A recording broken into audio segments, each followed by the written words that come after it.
ये शेयरों में बहुत ही बढ़िया एक्शन बना हो। आईआरसीटीसी में देख रहे हैं कि 3-3.25% के आसपास की तेज़ी है। रेल टेल, राइट्स, ये तमाम शेयर आज चल रहे हैं। रत्नेश जी, अगर रेलवे में से कुछ चुनना हो, आपको सही इस वक्त क्या लग रहा है, कहां पर दांव लगा सकते हैं?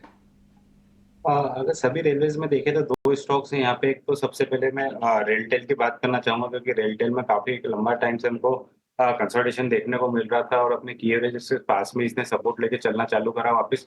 तो मुझे ऐसा लगता है कि यहाँ पे अगर किसी को मीडियम टर्म के लिहाज से अगर इन्वेस्टमेंट करना है तो 350 रुपए के स्टॉप लॉस से वापिस से जो टारगेट इसके बनेंगे 450 470 के टारगेट के लिए रेलटेल में देखा जा सकता है। और जो दूसरा स्टॉक रहेगा वो आईआरसीटीसी। आईआरसीटीसी में भी काफी अच्छा एक वापिस से कंसोलिडेशन के बाद में ब्रेकआउट आज के सत्र में हमको देखने को मिला है। तो यहाँ पे भी आईआरसीटीसी में भी 940 रुपए के स्टॉप लॉस से जो टारगेट बनते हैं वो 1000 से लेके 1030 तक के टारगेट बन सकते हैं। दिग्गज पर ही दांव लगाने की सलाह है। आईआरसीटीसी 1000 रुपए से ऊपर के लक्ष्य आईआरसीटीसी के लिए 967 रुपए का भाव है। 3.5% ऊपर फिलहाल ये शेयर ट्रेड कर रहा है। अब आगे बढ़ेंगे और कुछ स्टॉक्स पे चर्चा करेंगे कि कहाँ पे एक्शन देखने को मिल रहा है। और हम बात करना चाहेंगे आइनॉक्स ग्रुप ऑफ शेयर्स की, क्योंकि यहाँ पे काफ़ी अच्छा एक्शन हम देख रहे हैं। क्योंकि देखिए, अगर आइनॉक्स ग्रीन ये काउंटर है जो कि अभी फ़िलहाल अच्छा परफॉर्म नहीं कर रहा है, बट इसके अलावा आइनॉक्स विंड, आइनॉक्स एनर्जी, इन सब में ही एक अच्छा एक्शन हम देख रहे हैं। एक बार विजय जी, आपसे समझना चाहेंगे क्या कुछ नज़रिया रखते हैं आप आइनॉक्स ग्रुप ऑफ शेयर्स में। दो काउंटर्स, जो 3 लिस्टेड कंपनीज हैं उनमें से 2 तो काफ़ी अच्छा परफॉर्म कर रही हैं, पर क्या आइनॉक्स ग्रीन एनर्जी, इस पे भी कोई व्यू है? लिस्ट हुए करीब 1.5-2 साल हो गया है इसे। सारा का सारा आइनॉक्स समूह जो है वो बहुत ही अच्छा रनअप दिखाया है उसने पिछले आई थिंक एक से 1.5 साल की बात है। आइनॉक्स ग्रीन एनर्जी फिलहाल मुझे लगता है कि यहाँ पे फ्रेश एंट्री तो बिल्कुल नहीं बनती। थोड़ा सा हाई वैल्यूएशन है, 630 के करीब का प्राइस टू अर्निंग है। अभी रेवेन्यूज दिखाई नहीं दे रहे। जितनी भी ग्रीन एनर्जी की कंपनीज है वहां पे अभी रेवेन्यूज नहीं है। फ्यूचरिस्टिक बातचीत है, चाहे वो अदानी ग्रीन हो या और दूसरी कंपनीज हो। तो आई वुड से कि फिलहाल तो थोड़ा सा करेक्शन का इंतजार करें आइनॉक्स ग्रीन में जाने से पहले। और यदि आपको ये कहीं पे भी 100 95 100 के लगभग मिलता है तो एक अच्छा लेवल होगा। तो यहाँ से मुझे लगता है कि 20-25% के करेक्शन के बाद ही इसमें एंट्री लेनी चाहिए। थोड़ा सा जो जो इसका प्राइस टू अर्निंग है वो भी जस्टिफाई हो जाएगा। बाकी अगर आप आइनॉक्स विंड की बात करें, बहुत अच्छा रनअप ऑलरेडी दिखा चुका है। तो एनर्जी में हम देख रहे हैं कि वैसे ही बहुत मार्केट भी बुलिश है। तो मोटा माटी 100 रुपए से 600 रुपए हो चुका है ये स्टॉक। तो अभी तो मैं फिलहाल आइनॉक्स ग्रुप के जितने भी शेयर्स हैं उनसे दूर रहने की सलाह दूंगा। बहुत वैल्यूएशंस थोड़ी स्ट्रेच्ड हैं, करेक्शन हो जाने दीजिए। उसके बाद हम डिसाइड कर पाएंगे। ठीक है, दूर रहने की सलाह है आइनॉक्स ग्रुप के स्टॉक से। लेकिन इंडियन होटल्स आज भी हम देख रहे हैं कि बढ़िया तेजी है और लगातार ये शेयर चला है। राजेश जी, जरा आप इंडियन होटल्स को चेक कीजिए। 600 रुपए के भाव इसके हैं, आज रिकॉर्ड ऊंचाई पर भी ये पहुंचा है। किस तरह से देख रहे हैं आप शेयर को? क्या यहां से भी तेजी के मौके हैं, या शेयर चूंकि एक तरफा चाल दिखा चुका है, अब थोड़ा सा सावधान रहना चाहिए, बच के रहना चाहिए? देखिए, ऑल टाइम हाई ट्रेजेक्टरी पे स्टॉक है। और अगर हम देखें तो हॉस्पिटलिटी से रिलेटेड स्टॉक्स में एक अच्छा बाइंग इंटरेस्ट देखने को मिला है। कंटिन्यूटी ऑफ ट्रेड यहाँ पे बनते हुए दिख रहा है।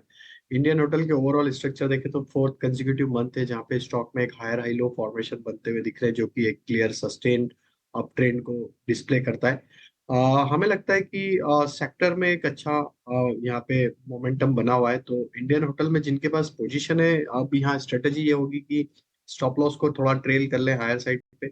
नियर टर्म सेटअप के हिसाब से 580 के आसपास के स्टॉप लॉस रखें और पोजीशन होल्ड रखें, क्योंकि ये मार्केट में जिस तरीके से बुलिश टेक्सचर है, हो सकता है स्टॉक में और भी अपसाइड कंटिन्यू होते हुए दिखे। क्योंकि हम देख रहे हैं जो भी stocks all time high trajectory में ट्रेड कर रहे हैं, जहाँ पे नो सप्लाई जोन, जो बिना रेजिस्टेंस के ब्लू स्काई टेरिटरी में ट्रेड कर रहे हैं, वहाँ पे एक अलग ही तरीके का बिहेवियर और एक कंटिन्यूटी अभी भी बनी हुई है। क्योंकि स्टॉक का बिहेवियर देखें या मार्केट का बिहेवियर देखें, एक बुलिश ही डायरेक्शन में है। तो अपसाइड के टारगेट 620 630 भी आते हुए दिख सकते हैं। 580 का स्टॉप लॉस ट्रेल करें, पोजीशन होल्ड रखें इंडियन होटल। शेयर जो मेरे को लग रहा है कि थोड़ा और चल सकता है, पॉलीकैब। एक बार जरा स्क्रीन पे लेके आए तो पॉलीकैब और एक शेयर मैं और पता कर लेता हूँ, वो है AB कैपिटल, पॉलीकैब और AB कैपिटल। रत्नेश सर, एक बार जरा AB कैपिटल आप चेक करोगे, AB कैपिटल इसको चेक दिखाओ। इसके अंदर बिल्डअप वगैरह ठीक है, प्राइस एक्शन भी ठीक ही है, ये और चल सकता है क्या? AB कैपिटल अभी डेज हाई पे बंद कर रहा है, मैं इसको BTST करना चाहता हूँ। एबी कैपिटल में देखेंगे तो काफी अच्छा कंसोलिडेशन है। 200 अपने और 50 डे मूविंग और 100 डे मूविंग एवरेज के आसपास में करा है। डेफिनेटली आज थोड़ा सा इसमें फॉलिंग चैनल का ब्रेकआउट भी देखने को मिल रहा है यहाँ पे। तो इसमें बिल्कुल बीटीएसटी करी जा सकती है, क्योंकि रिस्क रिवॉर्ड रेशियो फेवरेबल मिलता है यहाँ पे बीटीएसटी के लिहाज से। 183 का स्टॉप लॉस यहाँ पे लगाना चाहिए। जो टारगेट बन सकते सोमवार के सत्र के लिए वो 195 तक के बन सकते हैं।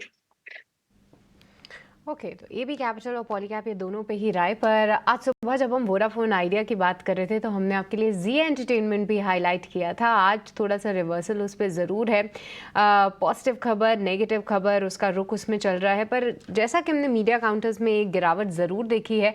राजेश जी, सन टीवी आपको फिलहाल कैसा दिख रहा है चार्ट्स पे? क्योंकि एक लंबे अरसे के डाउनफॉल के बाद आप देखिए थोड़ा इसने 2 बार जाके करीब 600 का स्तर भी रीटेस्ट किया, आज 20 डे मूविंग एवरेज को तोड़ने की कोशिश कर रहा है।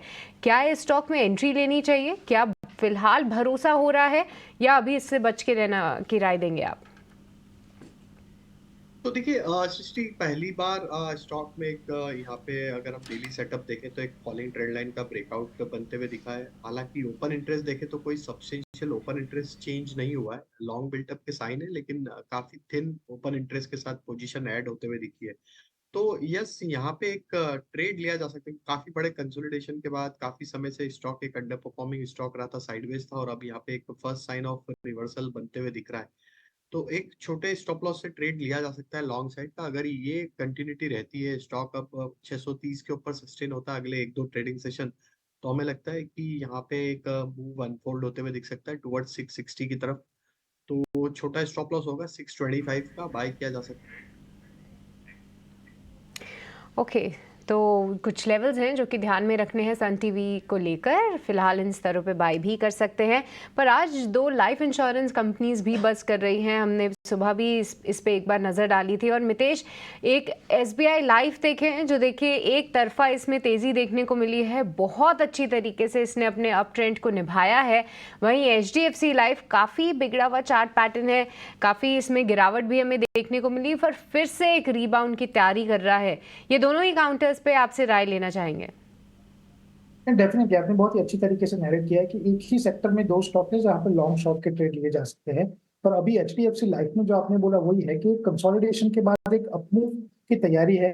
सिस्टम और मेथड के हिसाब से 570 के ऊपर एक ट्रेंड रिवर्सल मिला है, तो हमारे हिसाब से ये जो करंट ट्रेंड वो एक्सटेंड होना चाहिए। और पहला जो टारगेट आता है उसका वो सिस्टम और मेथड के हिसाब से 620 का आता है। So we are of the view के 560 के स्टॉप लॉस से अगर HDFC लाइफ में ट्रेड लिया जाए तो डेफिनेटली 620 के टारगेट अगले 10 से 15 दिन में आ सकते हैं।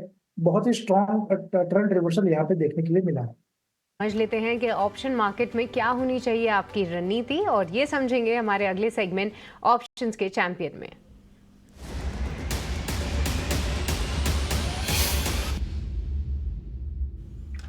आज के ऑप्शंस की रणनीति बताने के लिए हमारे साथ कुश बोरा जुड़ चुके हैं। कुश, वेरी गुड आफ्टरनून, बताइए क्या कुछ स्ट्रैटेजी है? जी हाँ सृष्टि, वेरी गुड आफ्टरनून। वेल, आज की जो हमारी ऑप्शन की चैंपियन की सेगमेंट की रणनीति है वो है IRCTC पे। ये स्टॉक रेलवे सेगमेंट में है, बट उस तरह से पार्टिसिपेट नहीं किया था जिस तरह से बाकी स्टॉक्स ने किया है, लेकिन आज 950 का रेजिस्टेंस ब्रेक करके उसके ऊपर ट्रेड कर रहा है। हमारे हिसाब से यहाँ पे 670 का जो स्ट्राइक प्राइस वाला कॉल ऑप्शन है वो 17 रुपए के करीब बाय करें। 22 और 27 रुपए के टारगेट के लिए 12 रुपए अपने स्टॉप लॉस 12 रुपए अपना स्टॉप लॉस लेके चलें। टारगेट स्टॉप लॉस के हिसाब से 8750 का प्रॉफिट पोटेंशियल और 4375 का लॉस पोटेंशियल है। तो IRCTC का कॉल ऑप्शन 670 वाले स्ट्राइक प्राइस का। ओके, IRCTC यहाँ पे आपको कॉल खरीदनी है 670 रुपए की 17 रुपए पे, और इससे जुड़े जो भी टारगेट्स हैं और स्टॉप लॉसेस हैं वो भी आपकी स्क्रीन पे दिए गए हैं।